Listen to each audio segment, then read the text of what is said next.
ये है page number 26। Hindi से प्यार करो।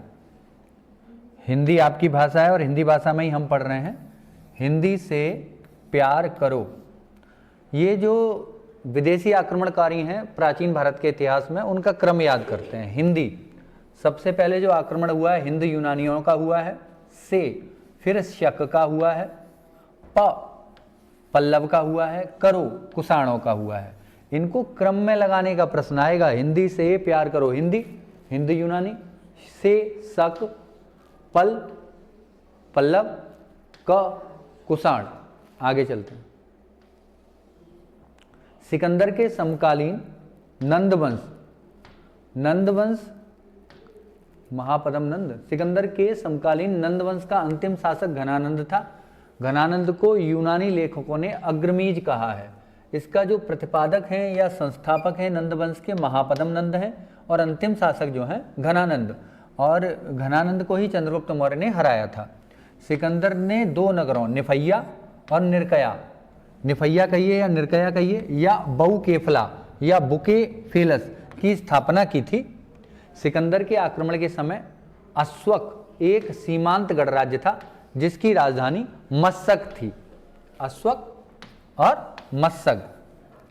राम कथा में मंजरी, राम कथा में, कृतिवास हमने बांग्ला अनुवाद सीख लिया था, कीर्ति के बंगले पे रामायण हो रही है, ऐसे ही राम कथा में मंजरी को क्षमा करो। रामायण मंजरी, कथा विलास, बृहत कथा मंजरी, इन तीनों के रचनाकार हैं क्षेमेंद्र। क्षमा, क्षमा का मतलब क्षेमेंद्र। दोबारा समझते हैं। राम कथा तो रामायण मंजरी हो गई, कथा कथा विलास हो गई, मंजरी बृहत कथा मंजरी हो गई। तीनों के रचनाकार कौन है? क्षेमेंद्र। और बृहत कथा का मतलब होता है, बृहत माने बड़ी, कथा का मतलब लंबी कहानी। सोमवार को कथा कराएंगे, सोमवार को कथा कराएंगे, सोमवार को ईश्वर चंद विद्यासागर आएंगे आपको कथा करने के लिए।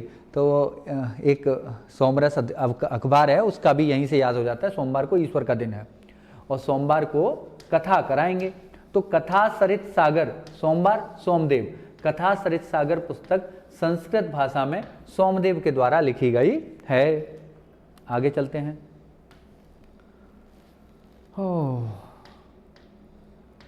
मुद्रा माने होता है पैसा। विशाखा की मुद्रा देवी ले गई हैं। मुद्रा राक्षस नाटक के रचयिता विशाख दत्त हैं। इसमें चंद्रगुप्त को ब्रसल या कुलहीन कहा गया है। विशाख दत्त ने देवी चंद्रगुप्त की भी रचना की थी। विशाख दत्त संस्कृत भाषा के कवि थे। देखो, मुद्रा राक्षस को इसने अनगिनत बार पूछ लिया है। मुद्रा राक्षस रिपीट हुई तो आप लगाए आएंगे विशाख दत्त, लेकिन अब मुझे लगता है अगर विशाख दत्त को इसे ध्यान में रखना है तो प्रश्न आएगा देवी चंद्रगुप्त का। तो देवी चंद्रगुप्त नामक पुस्तक के लेखक संस्कृत भाषा में हैं, दोनों पुस्तकें, मुद्रा राक्षस और देवी चंद्रगुप्त। लेखक कौन है? विशाख दत्त। देवी चंद्रगुप्त। और जोश में सेंड्रोकोटस। अब ये सेंड्रोकोटस या सेल्यूकस निकेटर, दोबारा एक बार समझते हैं। सेंड्रोकोटस, सेल्यूकस निकेटर, वही चंद्रगुप्त मौर्य के समय की बात हो रही है। तो सेंड्रोकोटस जोश में, यहां आपको याद रखना है विलियम जोन्स, जोस का मतलब है विलियम जोन्स, ने सेंड्रोकोटस के रूप में, या ये कहिए सेंड्रोकोटस किसका नाम है, तब वो जो विलियम जोन्स ने बताया है कि चंद्रगुप्त मौर्य ही सेंड्रोकोटस हैं। अभिज्ञान शाकुंतलम का अनुवाद भी विलियम जोन्स ने किया था। ये अनुवाद वाला टॉपिक जब आधुनिक भारत के इतिहास में आएगा मैं क्लियर कराऊंगा। एक चीज और समझनी है यहाँ पे, सैंडी संजय नाम के बच्चे को सैंडी बोल देते हैं। Just gave a flute to Andrew, Sandy just gave a flute to Andrew, अंग्रेजी का सेंटेंस है। इससे ना हमें कुछ चीजें याद हो जाएंगी, एक सेंड्रोकोटस और एक एंड्रोकोटस। तो ये लो, जो उसमें सेंड्रोकोटस, यहां आपको समझना है, बड़ा डीप पॉइंट है यहां पे। Sandy just gave a flute to Andrew, सैंड्री सेंड्रोकोटस, जस्ट जस्टिन, सेंड्रोकोटस नाम चंद्रगुप्त को जस्टिन ने दिया था तथा एंड्रोकोटस नाम एरियन और प्लूटार्क ने दिया था। जस्ट हो गया Justin, gave a flute to Andrew, a Arrian, प्लूट प्लूटार्क, एंड्रू एंड्रूकोटस। एंड्रूकोटस जो नाम दिया है एरियन और प्लूटार्क ने दिया है, प्रश्न आ चुका है इसीलिए याद कराना है। और एंड्रूकोटस जस्टिन ने और एंड्रोकोटस एरियन एवं प्लूटार्क ने। अशोक के मंकी अमर है, मंकी माने बंदर,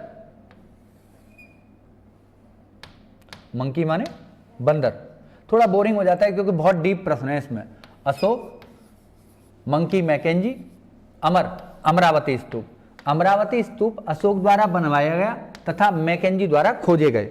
अशोक के मंकी अमर है। स्तूप क्या बताया था मैंने आपको, उल्टा कटोरे जैसा एक आकृति स्तूप, जिसमें ये बताया था कि क्या क्या चीजें कोई जो बौद्ध धर्म के गुरु थे उनसे संबंधित चीजें अंदर दबाकर रखी गई हैं। तो अब जो अमरावती स्तूप बनवाया किसने है, अशोक ने, खोजा किसने है, मैकेंजी ने। आगे का देखेंगे अगली वीडियो में, पेज नंबर 28। नाग बड़ा लॉन्ग है भाई, बड़ा वाला है।